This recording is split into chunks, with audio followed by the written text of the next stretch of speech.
Invitamos a nuestro invitado, el congresista de Alianza para el Progreso, Roberto Quiabra. Congresista, muy buenas noches. Gracias por acompañarnos. Gracias, congresista. Gracias, Mateo. Buenas noches. Adelante, por favor. Gracias. Lo primero, congresista, me imagino, ha tenido ocasión de ver justamente este tema, ¿no? Nuevamente, Carilín López llega a Palacio con empresarios que finalmente terminan ganando licitaciones. Además, licitaciones un poquito complicadas porque en este caso era un único postor, cuando se habían cambiado todas las reglas de juego iniciales. Si los registros de visitas, de ingresos a las instituciones no va a servir para nada, mejor que no lo tengan.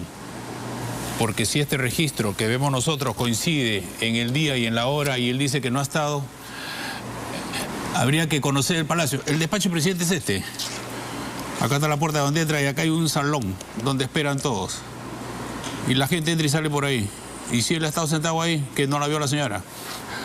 ¿Sabe qué? Estamos en el mismo plan de acomodarnos en mentir. Y esto me hace recordar al ministro Carrasco. El ministro Carrasco Millones, ministro de Defensa, que asistió actual a la Comisión de Defensa del Congreso. Así es.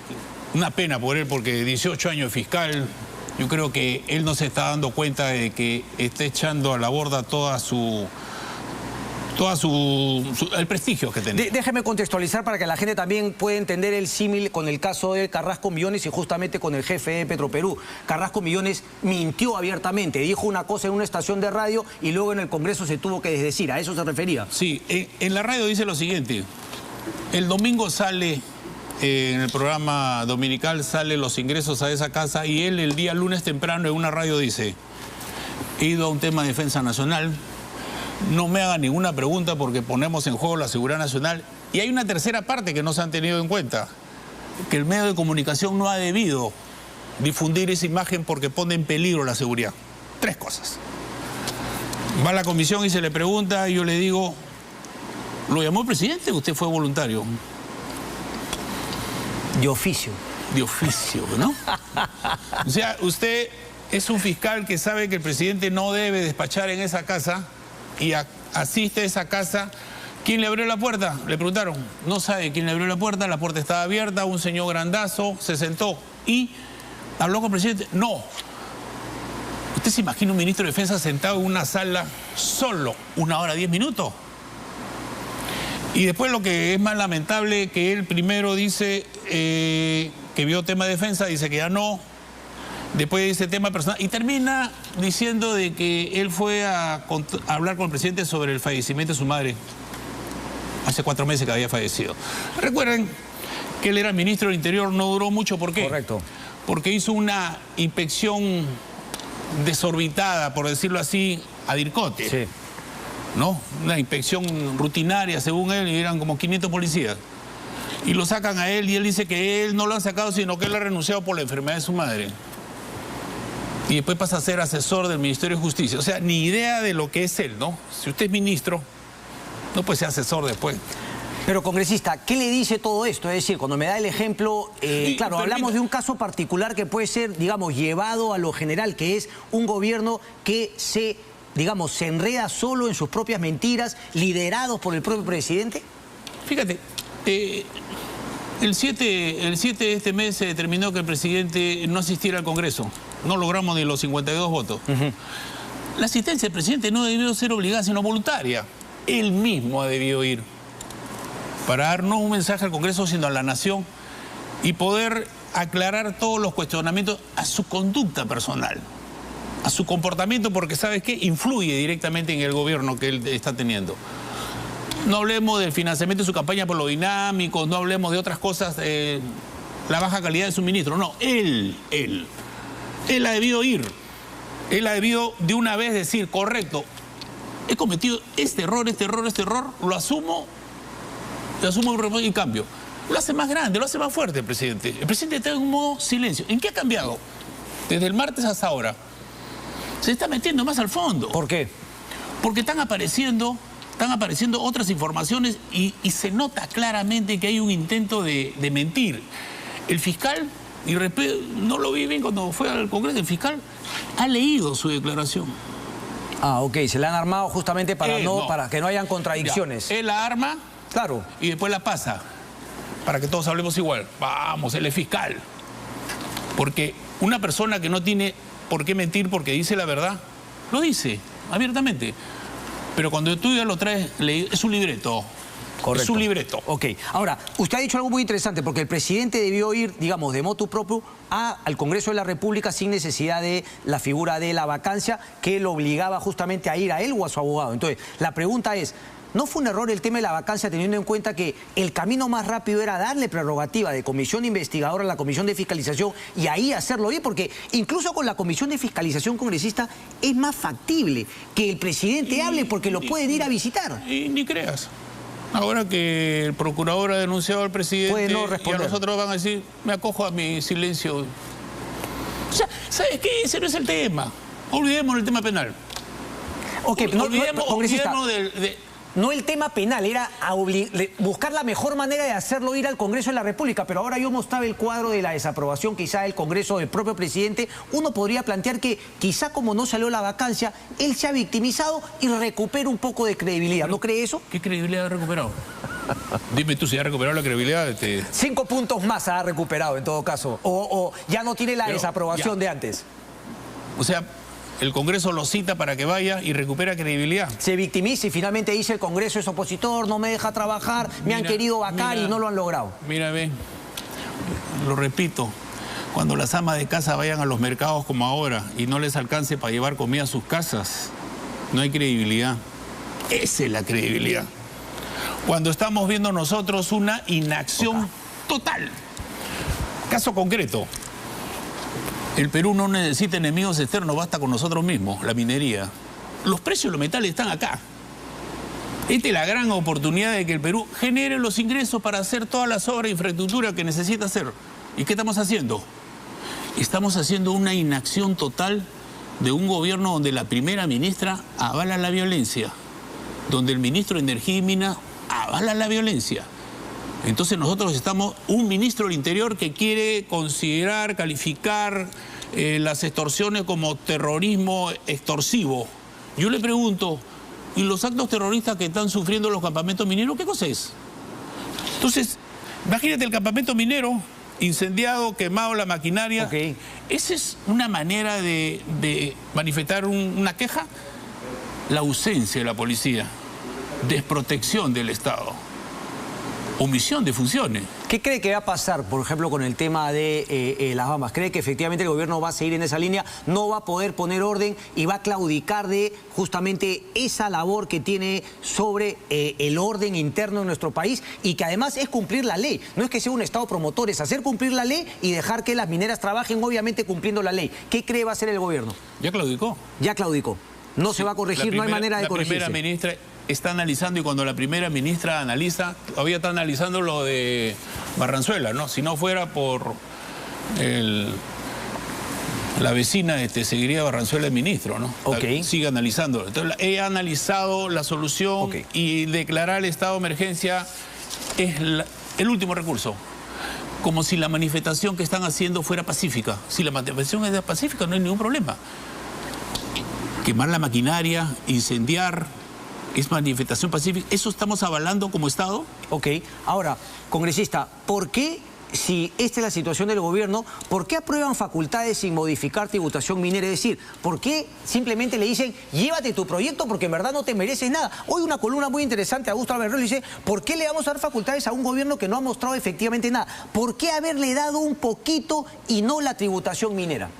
Para que se den cuenta que el Congreso no está en una oposición total. Bueno, entonces están haciendo política, son conscientes de la percepción de la gente del Congreso. ¿Sabe cuál es el tema? Que no genera confianza, pues. Un ministro de Economía que no propone algo técnico, sino algo que le sale del hígado, no lo puedes avalar. Entonces el Congreso lo que ha visto, ¿qué cosa le podemos dar? Démosle lo que le podemos dar. Y el resto le ha dicho, trae tu proyecto de ley, lo discutimos y te lo aprobamos. Eso le ha dicho. O sea, no es que, ¿sabes una cosa? ¿Sabes por qué? Porque si no te apruebo nada, ¿qué cosa estarían diciendo? El Congreso no aprueba. No. Se le ha aprobado lo que se le tiene que aprobar. Que presente su proyecto de ley, el Congreso lo aprueba y se lo devuelve. Vamos, trabajemos. ¿Por qué no la modificación tributaria minera? Justamente por lo que me acaba de plantear, es decir, hay una contradicción en el gobierno en querer gravar más a la minería sin ni siquiera intentar hacer cumplir la ley para que no se perjudique de esa manera. Nadie dice ponerse del lado de las mineras, se dice cumplir la ley. Me pongo del lado del ministro del Interior, terrorismo extorsivo. No te defiendo, no te apoyo, no te envío a la fuerza del orden, a ver si claudicas. Pero si yo te aumento los impuestos, ¿qué te parece? Ahora, la cuestión no es ambiental, ¿ah? ¿Pero qué me está diciendo? ¿Que sube los impuestos para que se vayan las mineras? No, que no apoya a la minera, no le da protección y deja que le incendien, que le quemen los campamentos. ¿Para y qué? Una vez que recién acepta... Ah, claro, recién aceptas. ¿Sí? Sí, pero esa extorsión no tendría sentido porque finalmente no es la minera la que decide, son ustedes, el Congreso, deciden si es que le dan o no esas facultades al Ejecutivo. Es que el Ejecutivo es el que, en una emergencia, el Ejecutivo es el que decide, el que hace. Estamos en emergencia. ¿Quién es el gobierno interesado en generar mayores recursos? ¿El Congreso? No, el Ejecutivo. Acá lo que pasa es que le echamos la pelota al Congreso. ¿Y el Ejecutivo qué hace? Que le echamos la culpa al Congreso y con eso solucionamos el problema. ¿Y el Ejecutivo no es el que está el mayor interesado en generar ingresos? Así generas ingresos.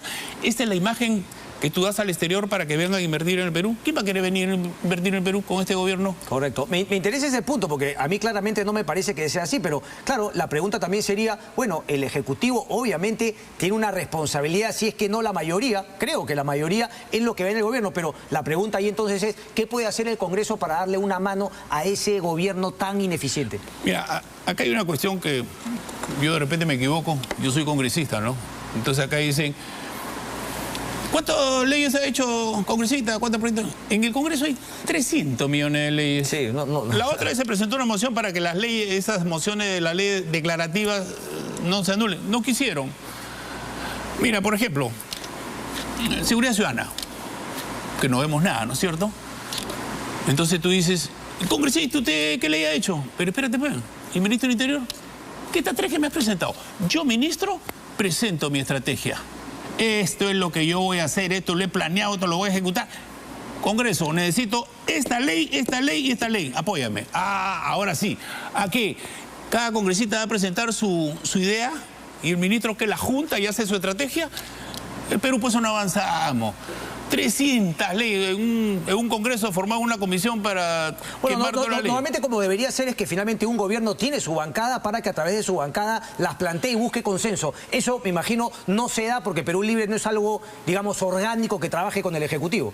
Perú Libre y el gobierno están en el modo sindicalista y en el modo agitación. No han cambiado el modo gobierno. Pero hay trabajo entre ellos, le pregunto, ¿por qué finalmente se dio la votación de Mari Carmen Alba y 3 congresistas de Perú Libre renuncian, incluido una ministra de Trabajo? Peor fue cuando Valdemar y Bellido hablaban con los voceros para que votaran en rojo, para no darle el voto de confianza a es peor. Eso es peor. Entonces cuando tú dices, ¿quién hace obstrucción? ¿Quién? El mismo gobierno. Ay, ya.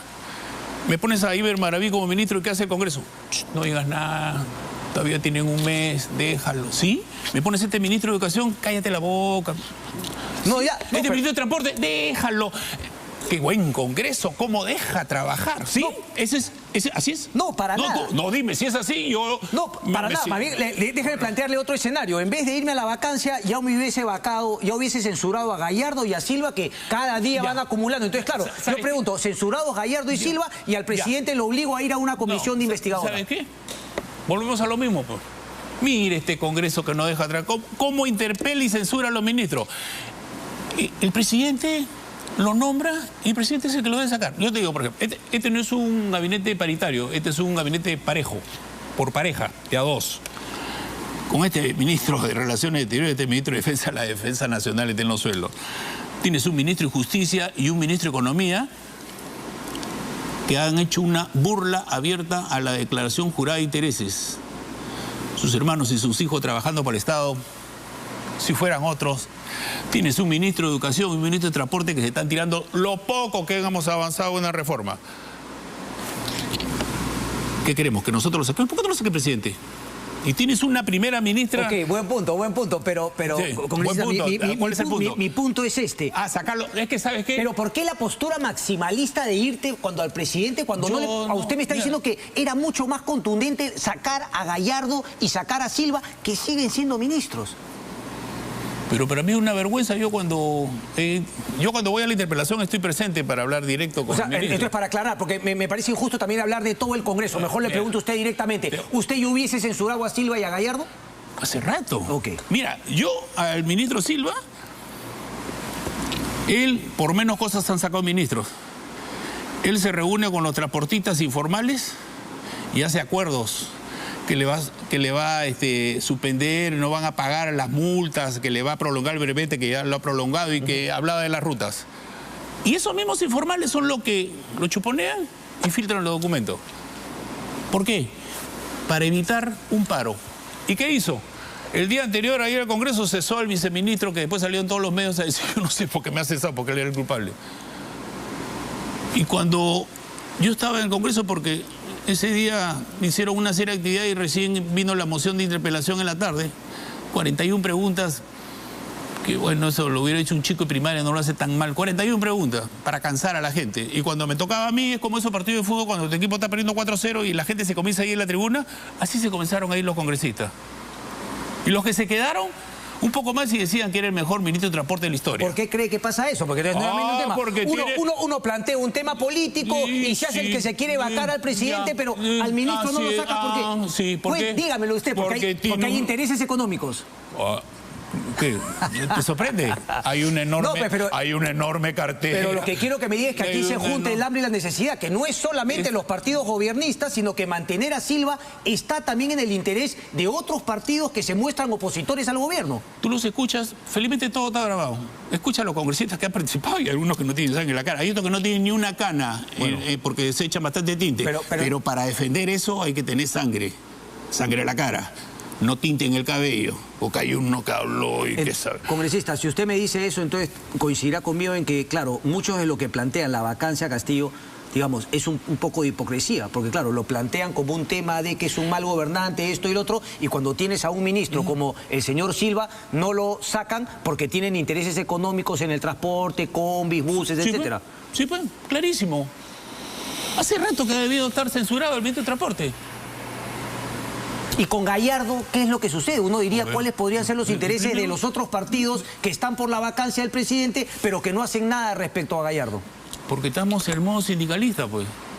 Yo le dije al ministro Gallardo que él nunca debió haber aceptado ser ministro. Lo escuché. Porque él prioriza el derecho a la huelga sobre el derecho a la educación. El mismo presidente, cuando fue a Tacna a acompañar el entierro del congresista profesor, dijo, mi compañero de la gesta educativa. O sea, paralizar las clases durante 3 meses en el 2017 es una gesta educativa. ¿Por qué? Porque primero están mis intereses, los intereses sindicales. Y después él abiertamente está en contra de las evaluaciones. Lo dijo y dice todavía, hay unos profesores congresistas que se molestan, pero no es que lo diga yo, lo dice el mismo ministro. No se debe evaluar a los profesores porque los intimida, los vuelve temerosos. ¿Por qué? Porque hay profesores o no se preparan o no tienen la competencia para ser profesor, pues. Y los otros que sí se prepararon. Entonces tú tienes más de 250.000 profesores que se prepararon para dar su examen y vienen uno vivo, filtran el examen para malograr el proceso. Qué casualidad que después de 8 años, cuando él está de ministro y Fenate, el viceministro, Fenate, están en contra, se filtra. Ok, entonces, ¿a usted cree que lo que ha sacado periodistas, creo que ha sido Milagros, Epicentro, Milagros Leiva y Epicentro, tiene toda la lógica del mundo de que haya sido la hija, a través de una congresista, quien ha... Mira, yo no sé si ha sido la hija, si ha sido la congresista. ¿Quién es el responsable político? El ministro. Punto. Ok. Déjeme entonces ahora, antes de irme a la pausa, plantearle una nueva pregunta, porque ante la pregunta a usted como congresista, si censuraría, me ha dicho que sí, censuraría a Gallardo y a Silva. Ahora, en los meses que tiene en el Congreso de la República y viendo más allá de todo lo que se dice, ¿no?, contra el gobierno, pero que también hay intereses, le hago la pregunta, ¿cree que este Congreso con esos intereses va a censurar a Gallardo y a Silva? Yo creo que Gallardo tiene todo el día de mañana. Ok. Gallardo sí. Para renunciar. ¿Y si no? Se va a ganar su censura. ¿Y en el caso de Silva cree que también o cree que ahí es más difícil por los intereses que hay económicos en otras bancadas? Pregúntale a Susel Paredes, que está circulando las firmas para la moción. A ver si ya las tiene, las firmas para la moción. ¿Tiene la suya? De censura. ¿Y qué cosa cree? ¿Tú crees que no la tiene la mía? Ya la tiene. Ya la tiene, me queda claro. Entonces, tiene la firma de votación, pero Susel Paredes sabe de primera mano que hay otros que se llenan la boca contra el presidente y la vacancia, pero que a Silva no lo quieren sacar porque tiene algunos otros intereses. El ministro Silva es el que tiene más nombramientos fallidos de todos los ministros y es el que ha comenzado a despedir a todo el mundo. A todo el mundo está cesando. Viceministra, cesado. El Sutran la cesó una semana. Todo cesa. Le falta un cese. Él debería firmarse su cese hace rato. ¿Sabes qué? Hay ministros que no están ayudando a gestionar al presidente y que están esperando que el Congreso los interpele y los censure para que digan, ¿qué Congreso? Yo te digo, si quieren nos quedamos con Maraví, nos quedamos con Barranzuela, nos quedamos con Gallardo, por eso yo le decía, yo lo que nunca entendí fue cómo se fueron por la vacancia del presidente sin antes haber sacado a Gallardo y a Silva que estaban cantaditos. Yo soy partidario de que el que los tiene que cesar es el que los nombra. Si un presidente quiere hacer una buena gestión y ha nombrado un ministro y ve que ese ministro no le está dando resultados, ¿qué haces? Lo cambias, pues. Ok. Quiero cambiar rapidito de tema para luego ir a otros temas. Tengo que ir a la pausa, pero entonces le dejo... finalmente, lo que se ha conocido y lo que comentaba también al inicio del programa respecto de todo este bolondrón que se armó para la censura de María del Carmen Alba y que además terminó con una pelea interna en Perú Libre. Eso tras la pausa, por favor, congresista. Venimos en breve, no se muevan.